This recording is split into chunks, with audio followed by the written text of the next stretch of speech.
Welcome, ladies and gentlemen, to a new episode of WWE News Rumors. Today, we'll be going over on a certain NXT superstar debuting on Monday Night Raw or a possible call-up to either Raw or SmackDown. Who is it? I'll tell you in a second. I am your host, Joey from Staten Island, New York, 877. Thank you guys for clicking on the video. I appreciate if you give this video a like button, hit the bell so you get a notification. You know how we do it, bro. Today I will be going over, like I said, who WWE is planning to call up. As soon as my computer will load. Bro, I need to get myself a new laptop. For all of you who know, on Twitter, Slice Wrestling, who has broken major stories in the past, and is normally 99% right of the time. So, this is the news story. Apparently, WWE is considering to be calling up Shayna Baszler after her great promo skills, her great wrestling skills, and they've been very impressed with how she's had matches with Ember Moon, Nikki Cross, Kairi Sane at TakeOver Brooklyn 4. Where do I think she might be going? Possibly can go to Raw, maybe SmackDown. Although I don't see her going to SmackDown because of how legit the division is. Well, the division there is terrible, but with Charlotte probably going to be facing Becky for the next couple months, hitting off with that right after what we saw last night, SummerSlam, with Becky Lynch's heel turn. I could see Shayna Baszler going to Raw, aligning herself with Ronda Rousey because of their history at MMA, and how they've been saying like they're the four horsewomen of MMA. The other two girls I'm not very familiar with. I really don't know their names yet because I haven't seen them perform in NXT. And I'm pretty sure they haven't debuted on NXT, but if they did, someone please let me know in the comment section down below. So I could see that happening if they put her on Raw because I don't see the sense of putting them on SmackDown, like I said, with Charlotte and Becky match that's going to be going on for the next couple of days. Not a couple of days, I mean the next couple of months. Especially with the Women's Evolution pay-per-view that is coming up. The other rumor, besides the Shayna Baszler coming up to the main roster, another name who has been talked about is EC3. EC3 has been in NXT before under the name Connor Bakeman, I believe his name. Or no, I'm sorry, not Connor. Derek Bakeman. And he hasn't really been in NXT that much. He's had 2 takeover matches. Really hasn't been strongly pushed on NXT television, minus a match against Corner Reeves. I think he had a match with Johnny Gargano, but I think Gargano beat him.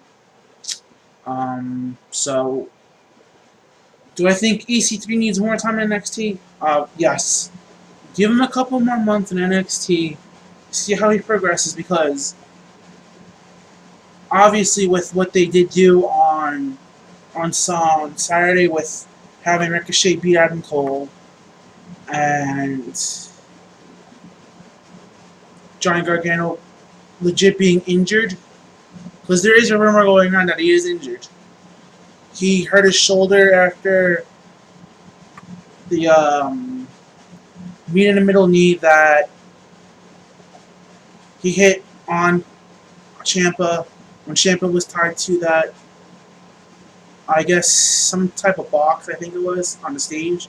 And when Gargano went flying over Tommaso Ciampa, flew over the box and hit through a table, he sustained, we all thought it was a knee injury.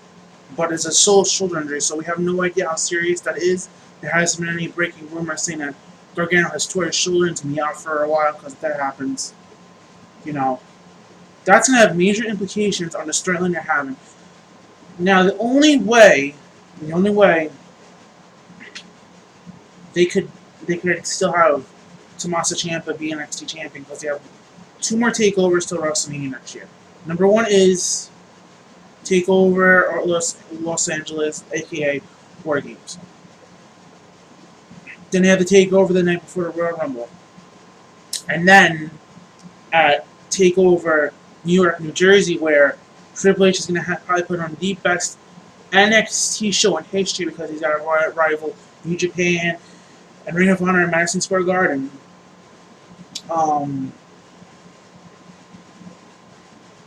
That is when you pull the trigger on Gargano being Ciampa. What you could do is this. You have the storyline set out. Gargano is injured. Gargano hurt himself, ending Tommaso Ciampa. Tommaso Ciampa injured Gargano and cost him months of his career. He must take over War Games and the takeover in January. He comes back the next week after Ciampa proclaims he beat Aleister Black for the rematch, which I think is going to take over at War Games. He beat, probably at that time, I wouldn't say Adam Cole because Adam Cole needs to at least, I wouldn't say Adam Cole needs to win the NXT Championship, but something needs to be done because Adam Cole is too over to be stuck in NXT right now. I think Adam Cole should turn babyface and face Ciampa, but then again, what are you going to do? You're going to have Ciampa lose, but then the greater storyline is Johnny Gargano winning the NXT Championship from Tommaso Ciampa. So what I would do is I would save the Adam Cole, and again, this is booking into advance. I know I'm getting ahead of myself, but you have Gargano win. Cole has beaten Gargano in the past, per se. Tommaso Ciampa has beaten Gargano and wants his rematch. At TakeOver Brooklyn 5, which I'm going to get into another story in a second. At TakeOver Brooklyn 5, you will have Gargano versus Ciampa versus Adam Cole for NXT Championship. Although I can really see WWE calling up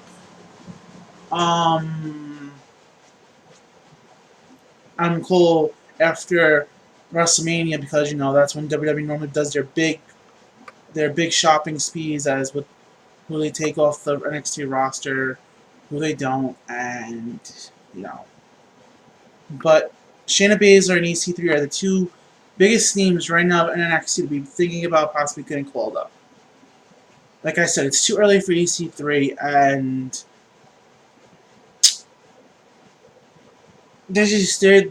I just don't see what they're going to be doing with Adam Cole.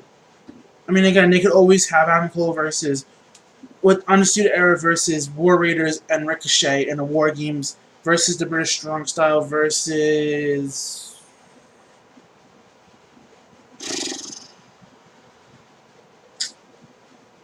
Let's see, who else could they verse that's in NXT? British Strong Style is Mustache Mountain, I'm sorry. And I guess anybody you could throw in there, or you just make it a 6-man War Games match, which would probably be better than not be better than last year's, but last year's they had more teams or more stables to go toe-to-toe with. But anyway, as I was saying about Brooklyn 5, there is a report going around that even though #SummerSlam will be moving to be hosting another city in 2019, and WWE and NXT officials are highly interested in bringing back NXT TakeOver Brooklyn 5 again next year in New York City, as Triple H considers TakeOver Brooklyn his WrestleMania birthplace. Again, always great to see the crowd in Brooklyn. They've been hot the last couple of years, and I think that would be amazing. I really, really do. That would be amazing to see another takeover in Brooklyn. But as we all know, there's no way Vince is ever going to compete with TakeOver because of how badly poor booking Vince has made Raw and SmackDown look and how great NXT has been. And we all know that is nothing but the truth. Once again, guys, thank you for watching my video. I'm sorry if I did a little bit too much rumbling in the with my creative ideas. It kind of came to me as I was going, and I was getting my creative old school booking juices going. If you guys enjoyed the video, please give me a like. Comment down below if you enjoyed the video, if you hated it, if you loved it. Let me know in the comment section. I will be making a Twitter, and I will link my new Twitter into the comment section down below. And yes, once again, my name is Joey from NY Staten Island 877. You guys have an awesome night, and let's see how good Raw is going to be tonight. I'm hearing that there might be a Brock Lesnar versus Roman Reigns rematch for the 4th time. Once again, guys, thank you and have a great night.